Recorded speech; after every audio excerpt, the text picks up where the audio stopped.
Hai semuanya, para penggemar sinetron Terikat Janji. Gimana kabar kalian semua? Semoga kita dalam keadaan sehat walafiat dan selalu dilimpahkan rezeki yang banyak oleh Tuhan Yang Maha Kuasa. Gimana pendapat kalian dengan episode yang sudah tayang semalam? Semakin drama, semakin romantis antara Sena dan juga Davina ya. Kalian jangan lupa subscribe, like, dan komen agar kalian tidak ketinggalan informasi terbaru seputar sinetron Terikat Janji.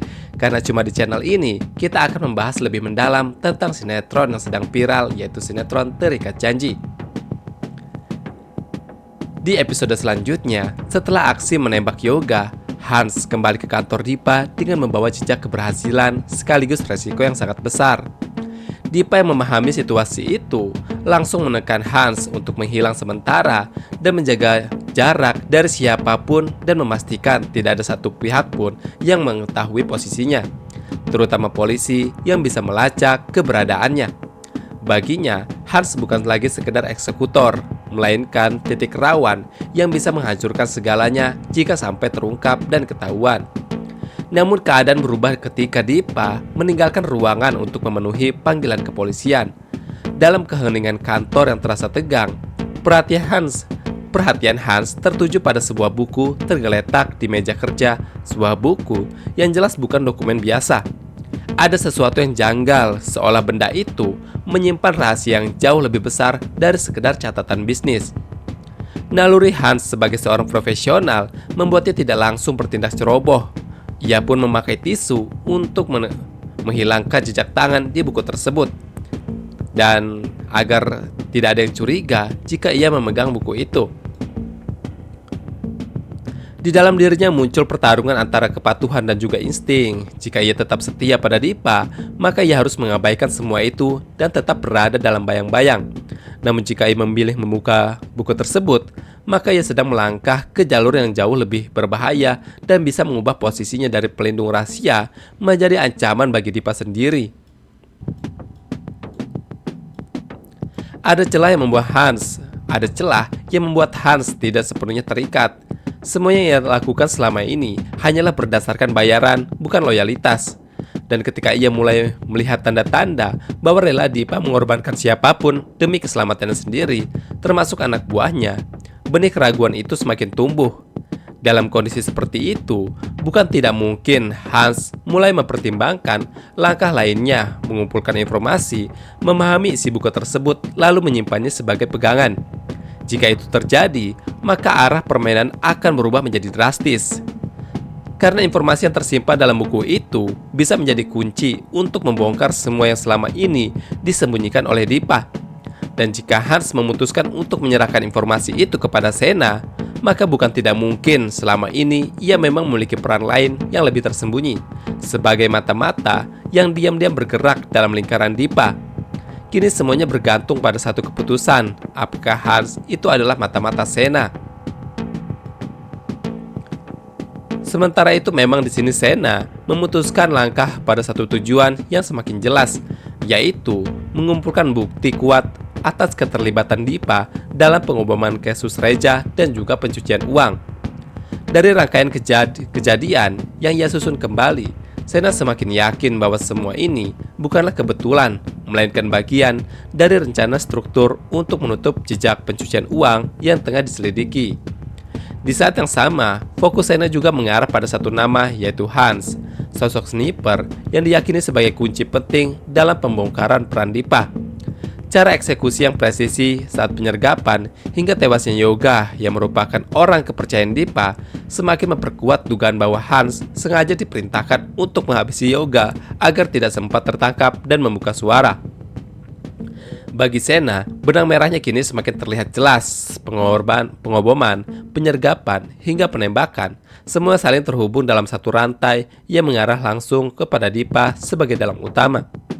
Langkah berikutnya bukan hanya memburu Hans sebagai pelaku lapangan, tetapi juga mengaitkannya secara langsung dengan Dipa Andika melalui bukti yang tak bisa terbantahkan lagi.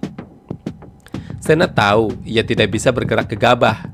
Sena harus mengumpulkan setiap detail dengan rapi, memastikan setiap potongan bukti saling menguatkan, hingga membentuk satu gambaran yang utuh dan tidak bisa disangkal di hadapan hukum. Karena ketika semua itu telah lengkap, langkah akhirnya adalah untuk menyeret Dipa ke hadapan hukum dan memastikan Dipa mempertanggungjawabkan semua perbuatannya. Kelicikan Dipa kembali terlihat saat ia dipanggil oleh pihak kepolisian terkait penemuan jasad Yoga yang diketahui merupakan bagian dari perusahaannya. Dalam situasi yang seharusnya menekan, Dipa justru mampu mengendalikan dirinya dengan sangat tenang, menampilkan sosok pemimpin yang seolah tidak mengetahui apapun di balik kejadian tersebut. Dengan raut wajah yang terstruktur dan jawaban yang disusun rapi, Dipa berusaha meyakinkan bahwa kematian Yoga adalah insiden di luar kendalinya. Ia membangun narasi bahwa Yoga hanyalah karyawan biasa yang menjalankan tugas tanpa pernah menunjukkan adanya keterkaitan dengan aktivitas ilegal. Bahkan ia secara halus mengarahkan dugaan bahwa kejadian tersebut bisa saja merupakan konflik pribadi atau hal lain yang tak ada hubungannya dengan perusahaannya, juga termasuk dirinya. Setiap pertanyaan yang diajukan penyidik dijawab dengan Dipa dengan penuh kehati-hatian. Dipa tidak hanya menghindari kesalahan, tetapi juga memainkan peran dengan sempurna, menunjukkan sikap kooperatif, memberikan informasi secukupnya, dan tetap menjaga batas agar tidak membuka celah dapat menyeretnya jauh lebih dalam, apalagi masuk ke dalam penjara. Dipa sadar bahwa satu kesalahan kecil saja menjadi pintu masuk bagi penyidik untuk membongkar semuanya. Di balik sikap tenangnya, ada perhitungan dingin yang terus dijalankan. Dipa tahu bahwa tewasnya Yoga bisa menjadi titik lemah jika dikendalikan dengan baik. Karena itu, ia memastikan bahwa semua alur cerita yang keluar darinya tetap konsisten, seolah-olah tidak ada hubungan dirinya antara pengoboman dan kematian Reja. Padahal justru disitulah letak permainan sebenarnya. Ia sedang berusaha menutup rapat-rapat jejak yang telah ia bangun sejak awal.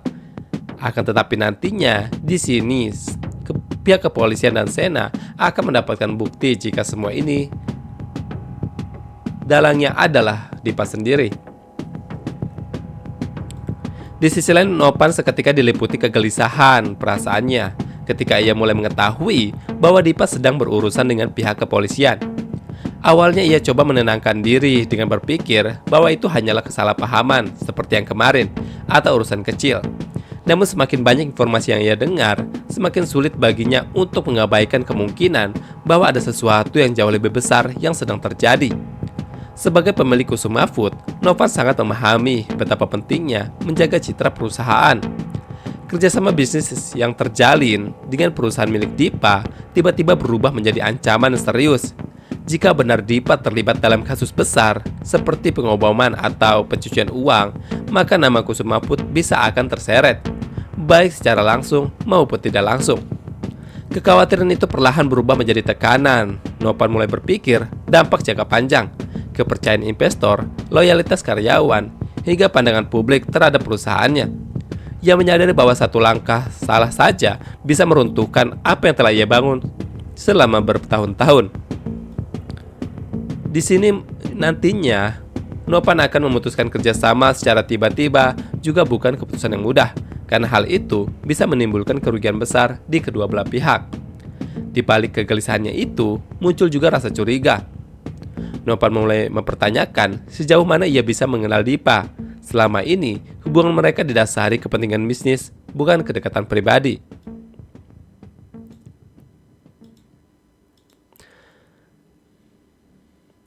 Di sisi lain, Sena setelah fokusnya untuk memenjarakan Dipa, selanjutnya ia akan fokus ke hal lain, yaitu untuk mencari kebenaran tentang menghilangnya adiknya, yaitu Rian.